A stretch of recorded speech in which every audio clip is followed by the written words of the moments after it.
Picture this. You're at the kitchen counter with a warm mug in your hands, and inside your head, 3 different voices are arguing about the next step. One pleading for safety, one nudging toward a new door, and one insisting nothing less than perfect will do. Welcome to the Self-Care Cafe Godcast. I'm your hostess, Pami Parker. I want to jump right in. Mara, thanks for being here. In plain terms, what is an inner counsel? Thanks, Pami. The inner counsel is simply a friendly way to meet the different voices inside you.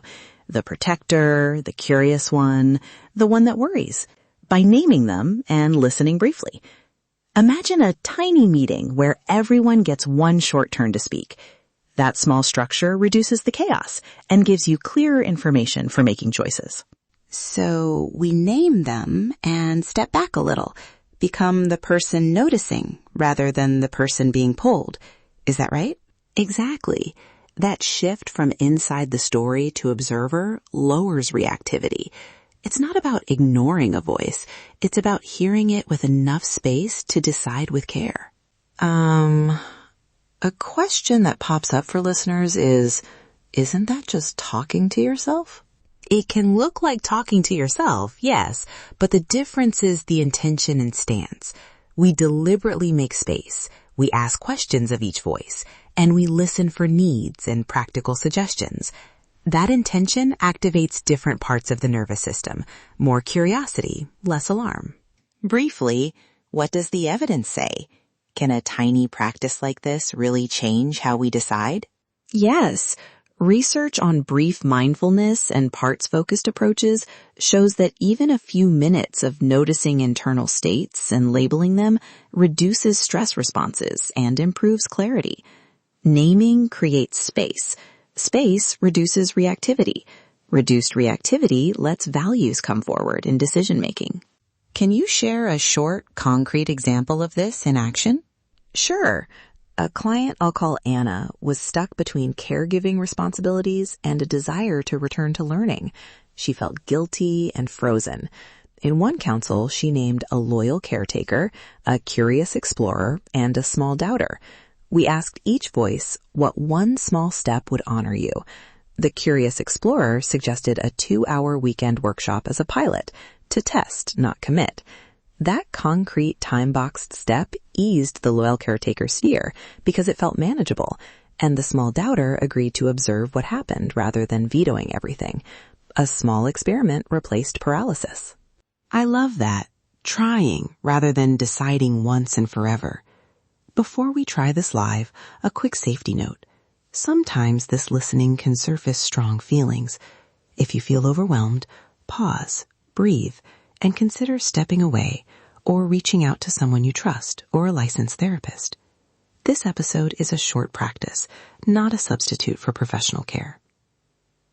If you're ready, let's do a 3-minute counsel together. You can have a notebook or just be where you are.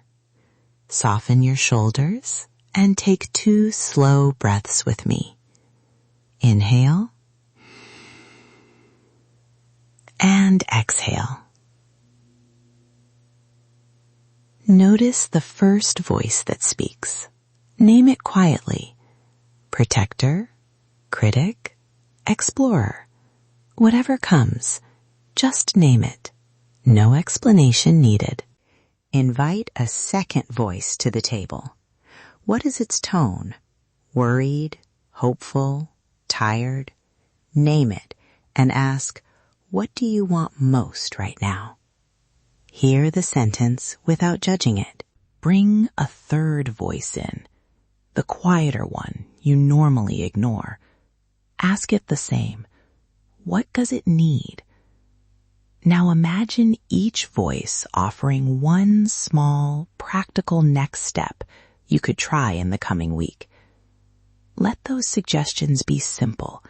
An email, a 2-hour class, a 10-minute walk to think. Jot them down as if you're making margin notes. Listen now. Do any of those small steps feel aligned with your deeper values? Care, curiosity, balance? You don't have to pick the perfect plan. Ask instead, which small step honors at least two voices and keeps me kind to myself? Notice any tiny relief that comes from choosing a kinder, smaller move. If something felt sharp, that's common. Listening can surface what's been kept quiet. A practical next step might be a short email to a contact, a 2-hour class as a pilot like Anna did, or a 5-minute practice each morning. The point is repeatable, small action. Enough to learn, not to fix everything at once. Here are a few portable variations. A 1-minute check-in when you wake and ask, which voice is loudest? A walking counsel where you name voices as you move. Or a journaling version where you write a question to each voice and answer as that part. Tiny practices build trust between your voices.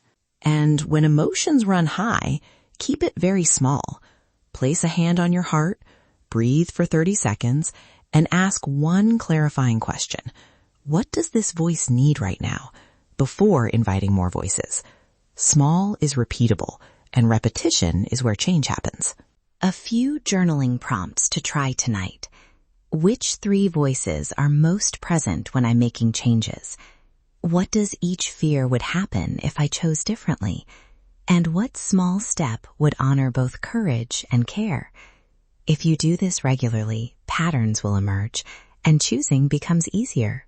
One practical tip before we close, keep a short list of your council members, names like protector, explorer, peacemaker, on your phone or in a notebook. Naming gets faster with practice, and when a big decision lands, you can convene the council in 2 minutes instead of 2 hours. Download the Inner Council prompt sheet at our show page. There you'll find the 3-voice practice, journaling prompts, and links to resources if you want deeper support. If today's practice surfaced strong feelings, please consider reaching out to a licensed therapist or a trusted support person. Come as you are. Leave nourished. Thank you for inviting me into your cafe today. Be gentle with what comes up. And remember, small, repeated kindnesses towards your inner voices create real change. Thank you, Mara. And thank you, listeners, for spending this time with us. Come as you are. Leave nourished. Thank you for listening.